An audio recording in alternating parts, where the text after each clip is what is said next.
dropping on Mondays. It's the Matt, watch that. It's the Matt, watch that. It's the Matt, watch that podcast.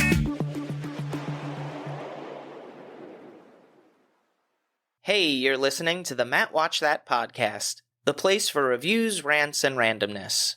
I'm your host, Matt Seroski, filmmaker, film fan. Each episode, I'm going to watch a movie or TV pilot that I probably should have seen but never got around to. It could be a recent favorite, critic's choice, or cult classic. Everyone can join in on the fun. Follow me on Twitter, Instagram, and Facebook at Matt Seroski. You can subscribe to my YouTube page where I'll post videos and clips from the show. If you have any opinions on what I've discussed or suggestions as to what I should see next, use the hashtag MattWatchThat on social. Before we start, the Emmys took place last Monday, and what a show. Am I right? Who watched it? Crickets. But the show got me thinking about people who have been nominated and never won, and some of the answers might surprise you. For example, Kaley Cuoco, who's been nominated twice for Outstanding Lead Actress in a Comedy Series for The Flight Attendant, never for The Big Bang Theory, and that was on for like 27 unfunny seasons.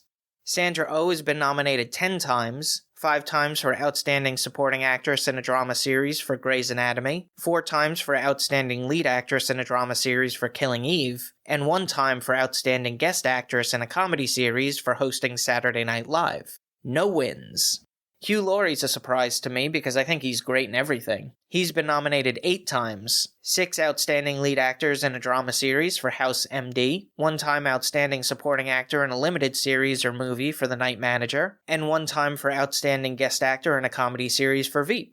Connie Britton has been nominated 5 times, 2 for Outstanding Lead Actress in a Drama Series for the brilliant Friday Night Lights, 1 time for Outstanding Lead Actress in a Miniseries or Movie for American Horror Story, 1 time for Outstanding Lead Actress in a Drama Series for Nashville, and 1 time for Outstanding Supporting Actress in a Limited or Anthology Series or Movie for The White Lotus. She was also on Spin City for 4 years, 100 episodes, but no nominations. Lauren Graham, never been nominated. And she's been around. 7 seasons on The Gilmore Girls, 5 seasons on Parenthood, Zippo. On the other side of the spectrum, you have Angela Lansbury, who's been nominated for 18 Primetime Emmy Awards. 12 times for Outstanding Lead Actress in a Drama Series for Murder, She Wrote, 1 time for Outstanding Lead Performance in a Variety or Musical Program for Sweeney Todd, 1 time for Outstanding Lead Actress in a Limited Series or a Special for Little Gloria, Happy at Last, 1 time for Outstanding Guest Actress in a Drama Series for Law & Order, 1 time for Outstanding Supporting Actress in a Miniseries or a Movie for The Blackwater Lightship, and 2 times for Outstanding Individual Performance in a Variety or Music Program for the 41st and 43rd Tony Awards. She did get an honorary Hall of Fame Emmy, but who counts those? It's like colleges who give that honorary doctorate to an actor who dropped out in sophomore year. On to the main attraction. Each review will end with a ranking out of 5 stars. 1 star is skip it, 2 stars watch at your own risk, 3 stars standard fare, 4 stars worth checking out, and 5 stars must see. Now, if I give a title 5 stars, it doesn't mean I'm comparing it to Casablanca, Jaws, or Seinfeld. I rank titles based on other movies or TV series in that genre and at that time period. So let's jump into it. These are my ruminations and observations of the movie St. Elmo's Fire from 1985. So how'd I miss it? Well, I think I've admitted this before, but I wasn't a really big fan of all things 80s. Outside of the movies that I watched in my childhood, The Goonies, Back to the Future, things like that, I didn't get into the 80s until a little later in life. When I started listening to Nine Inch Nails, that's when I gained an appreciation for synthesizers and programming. Then I kind of went back and thought, oh yeah, you know what, the 80s were pretty cool. And in turn, I started watching more movies from the 80s and realized, oh yeah, this was definitely a fun decade. But this movie in particular had the disadvantage of having a really bad theme song. Now, I admit, it's catchy now, I can listen to it, but back then, I just didn't like it at all. So that made me avoid this movie the way that My Heart Will Go On made me avoid Titanic for 10 years. It was directed by Joel Schumacher, who helmed The Lost Boys, which is getting a remake, Cousins, Flatliners, and Batman Forever. My favorite movie of his was The Client. It was a great adaptation of the John Grisham book, one that I actually read. The screenplay was co-written by Joel Schumacher and Carl Kurlander, who scribed episodes of Saved by the Bell, The New Class, Hang Time, and Malibu, California. This is something to look out for. If you ever have the chance to go to Universal Studios Hollywood, you can stop by the St. Elmo's Bar, or at least the facade, which is close to the Back to the Future clock tower. So 4 months after graduating from Georgetown University, a group of friends experience the highs and lows of the real world. One night they're brought back together when their friends get into a car accident, winding up in the hospital. Wendy Beamish's vehicle is totaled when Billy Hicks drove it under the influence.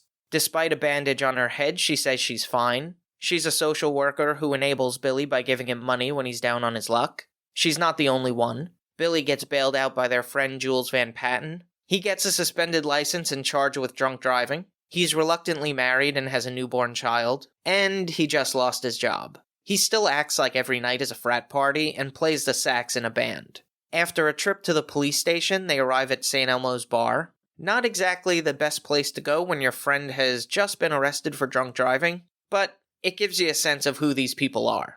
We meet the gang. Alec Newberry is a Democrat who works for Congressman Langston and has political ambitions. On the weekend, he's working on the campaign of Senator Hodges, even though he's a Republican, only because it pays more. He's just moved in with his girlfriend, Leslie Hunter, and everyone assumes they'll get married. He's been pushing to get engaged, not only because of the image it would project, but he assumes it will force him to be faithful to her.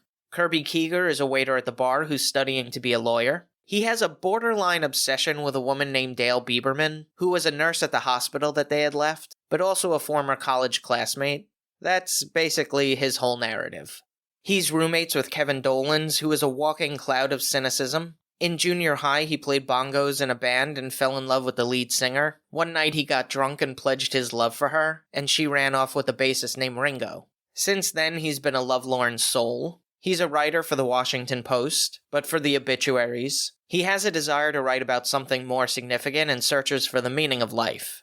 Then there's Jules, Juliana Van Patten, who got recruited out of school into international banking. She appears well off and has a high-class sensibility, but she's in debt. She's taken 2 months advance of her salary and buys everything on credit. Even though she's inherited money from her stepmom, she was marked as next of kin and has to pay for her funeral. Her father is in South Africa with his new younger wife, so it's her responsibility. Ultimately, events in their lives start to put fractures in the foundations, and they start to grow apart, but in the end, will their underlying friendship prevail? Here's a quote without context. Do not give that man a blowtorch. I'm conflicted by St. Elmo's Fire. The cast is charming. This is at the height of the Brat Pack popularity. When they're all hanging out together, it works. They have chemistry, it gels. It feels completely authentic. But when they start to get serious, it feels too elevated for them. I don't know if the drama is forced, but it doesn't always work. Plus, none of the characters are too sympathetic. I mean, let's be honest. When you're in your 20s, you're not the most sympathetic people. It's very much the decade of me. You're still trying to find yourself, you're going into the real world for the first time. It's not until you're in your 30s when your dreams start to die that you check yourself a little more. Reality comes knocking at your door. So while I enjoy watching everyone together, I don't necessarily enjoy watching the movie. And the storyline is a little uneven, like there wasn't one narrative flowing through the movie. It was these separate storylines that were just linked together because they were friends. So that's why instead of doing a real summary, I just summarized each of their lives. But as I said, the cast is really good. Andy McDowell plays Dale Bieberman. Blake Clark plays Wally, the owner of St. Elmo's Bar. I know him best from Home Improvement, the owner of Harry's Hardware. Good character actor, got that gruff voice. And Mr. and Mrs. Beamish, Wendy's parents, are played by Martin Balsam and Joyce Van Patten, who were actually married from 1957 to 1962. Now for a little trivial trivia. Well, I guess I just gave it. Now for a little more trivial trivia. The theme song was originally written for Rick Hansen, a 3-time gold medalist at the Paralympic Games, who was on a promotional tour called Man in Motion to raise awareness for spinal cord injuries.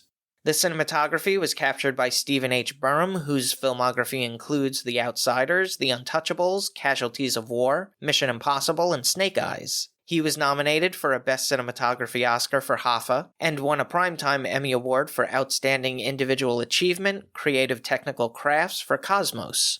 It was edited by Richard Marks, who worked on Pretty in Pink, Dick Tracy, Father of the Bride, and was nominated for 4 Academy Awards for Best Film Editing for Apocalypse Now, Terms of Endearment, Broadcast News, and As Good as It Gets. The score was composed by David Foster, who wrote the music for The Secret of My Success, Stealing Home, and Listen to Me. He has 16 Grammy Awards under his belt, co-writing for such artists as Michael Bublé, Natalie Cole, Barbra Streisand, Seal, Earth, Wind and Fire, Chaka Khan, Olivia Newton-John, Mariah Carey, Air Supply, Chicago, and Madonna. His most famous compositions being You're My Inspiration and Grown Up Christmas List. He was nominated for 3 Academy Awards for Best Original Song, Glory of Love by Peter Cetera for The Karate Kid Part 2, I Have Nothing by Whitney Houston for The Bodyguard, and The Prayer by Celine Dion and Andrea Bocelli from Quest for Camelot.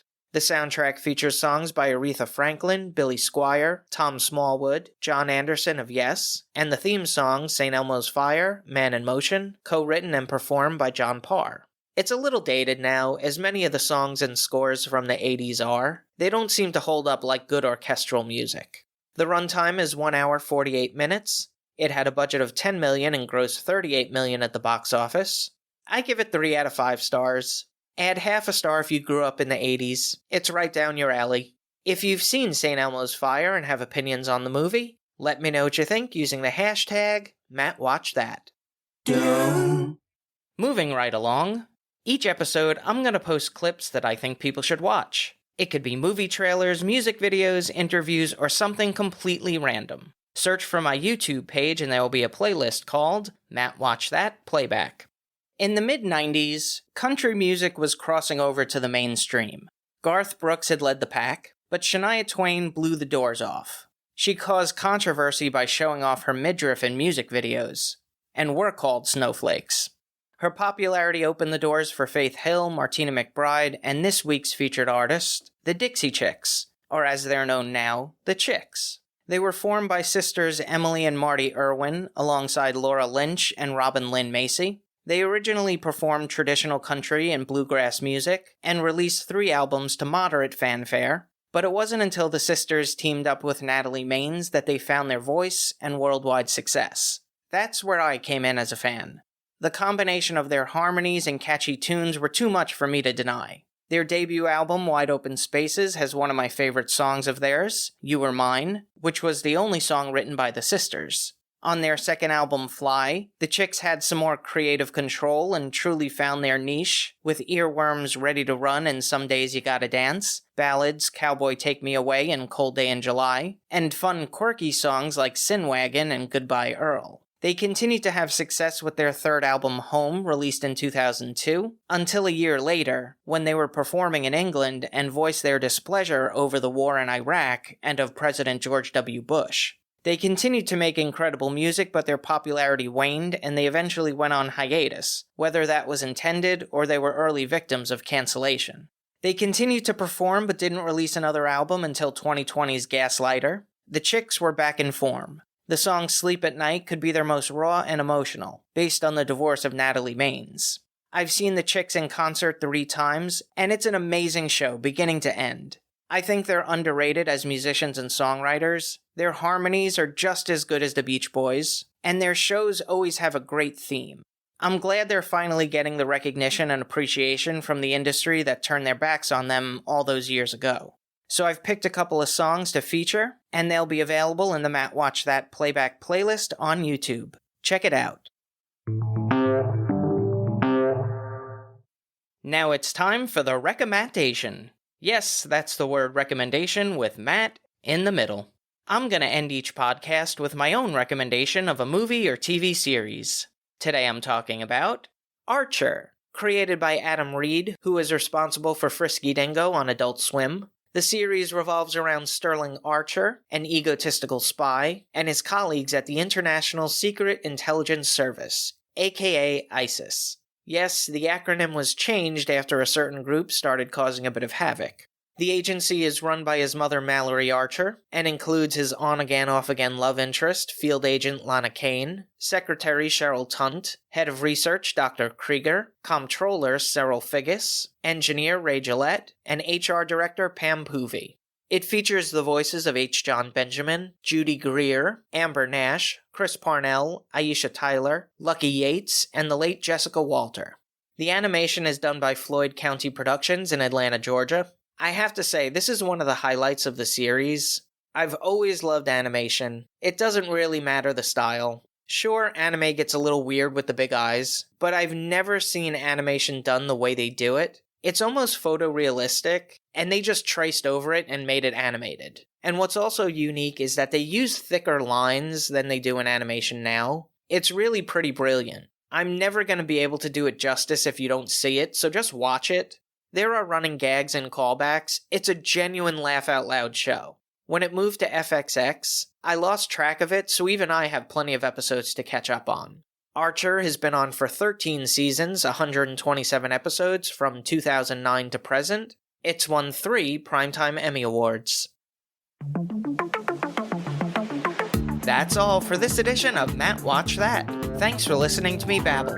You can follow me on Twitter, Instagram, and Facebook at Matt Seroski. You can subscribe to my YouTube page where I'll post videos and clips from the show. If you have any opinions on what I've discussed or suggestions as to what movie or TV pilot I should see, use the hashtag MattWatchThat on social. Head over to mattseroski.com for the latest news and updates, and come back next time for the reviews, rants, and randomness.